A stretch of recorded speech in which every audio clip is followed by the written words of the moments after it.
Jadi seluruh tentara yang pangkatnya di atas letnan kolonel diturunkan. Were killed because you see NU people and many other people beside NU then thought that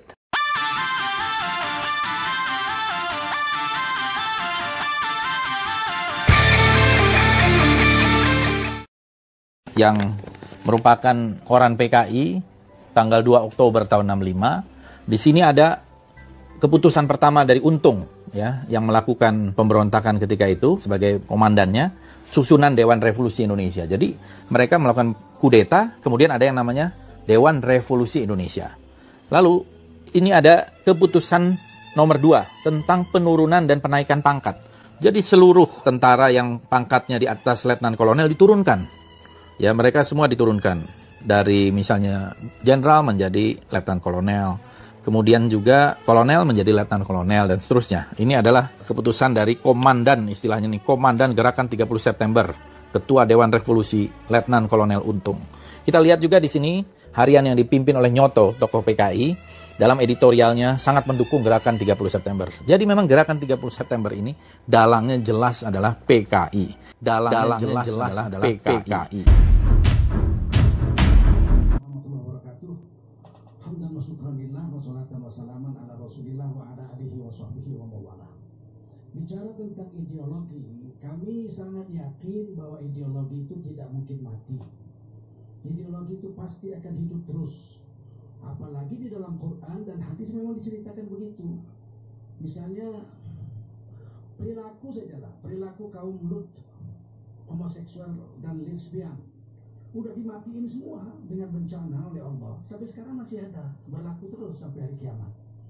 Begitu juga kaum Madian, penipu timbangan. Mereka didakwahi oleh Nabi Shu'aib gak mau, akhirnya dibunuh semua mati. Tapi penipu timbangan sampai sekarang masih jalan. Begitu juga orang-orang yang tidak percaya Tuhan, ateis. Sudah dimatiin habis, dihancurkan semua negerinya. Sampai sekarang ateis masih ada. Jadi kalau ada yang mengatakan ideologi itu akan mati, ini satu hal yang menentang kenyataan dan menentang teori ilmiah yang berlaku di seluruh dunia. Ini yang pertama. Yang kedua yang ingin saya tanggapi adalah, adakah mungkin ideologi PKI itu di Indonesia masih hidup? Ya, pertama saya katakan ideologi tidak mati berarti Indonesia masih hidup. Apakah dia underground? Apakah sekarang gejalanya sudah mulai nampak? Saya melihat sekarang ini gejalanya sudah mulai nampak. Nah, kenapa? Karena saya menilai pemerintah sekarang ini mirip pemerintahan Bung Karno, memberi angin kepada PKI-PKI komunis-komunis ini. Bung Karno misalnya dari tahun 1926 telah menulis di majalah Pemuda bahwa komponen bangsa ini 3. Nasionalis, komponen kedua adalah religius, agamis, yang ketiga adalah komponen bangsa ini adalah komunis. Ini keyakinan Bung Karno, dan tulisan beliau itu akhirnya diambil dalam buku beliau lagi yang namanya Di Bawah Bendera Revolusi. Bung Karno sangat yakin ini 3 komponen ini. Oleh karena itu ketika kemudian Bung Karno berkuasa pada tahun 1948, Perdana Menterinya Muhammad Hatta, ini komunis memberontak kedua kali sejak tahun 1926 zaman Belanda, kemudian setelah merdeka tahun 48 pimpinan Musso. Nah, afiliasinya tidak ke Cina, afiliasinya ke Soviet waktu itu. 3 tahun baru Indonesia merdeka, kita baru mau menghadapi agresi Belanda. Musso memproklamasikan Republik Rusia Raya, menikam kita dari belakang. Dan kemudian dibasmi habis, mati itu orang-orangnya. Ada sebagian melarikan diri ke luar negeri, ke Soviet atau kemana. Tetapi kemudian matikah ideologi komunis itu? Tidak mati ideologi itu. Hidup lagi, terus hidup saja di bawah. Pada tahun 1952, datanglah anak-anak muda komunis, DNID, Nyoto dan lain-lain ini datang jumpa Bung Karno di Pegangsaan Timur 56. Sebuah rumah yang dihadiahkan oleh seorang tokoh Islam, Faraj Martak namanya. Karena Bung Karno nggak punya rumah, beliau miskin karena banyak masuk penjara, ditahan sana sini, nggak bisa cari duit. Padahal beliau insinyur, arsitek beliau, tapi nggak bisa cari makan, akhirnya nggak punya rumah. Dihadiahkan oleh Faraj Martak rumah yang dipakai oleh beliau sampai beliau jadi presiden.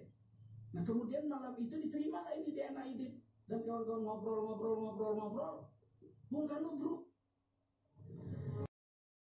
The army then quote unquote prepared the nation against communism by blaming the communists, you see, on everything, for everything. And because of that, then, you see, at least 500,000 people were killed because, you see, NU people and many other people beside NU then thought that they were the culprits of the so-called attempted coup d'etat. But actually, like what's said by Van Dijk, that, you know, it was all misinterpretation of things. Well, we have to be honest to history. I began by, you see, seeing that many people in Indonesia became Christians. And in my examinations, I found out that they were so because their families were killed or were the victims of actions by the Muslim movements.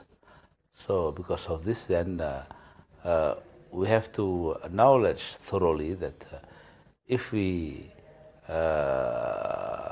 did a wrong thing, then we have to apologize for it.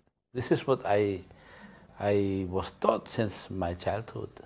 This is the misconception of of banning communism. See, is very, very great here.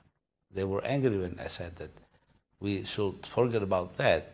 We should change that into, for example, differentiating between ideology and institutions. So if they ban the PKI, it's all they can do, and it's up to them. Yeah, but banning ideology or banning thoughts is another thing. That is impossible.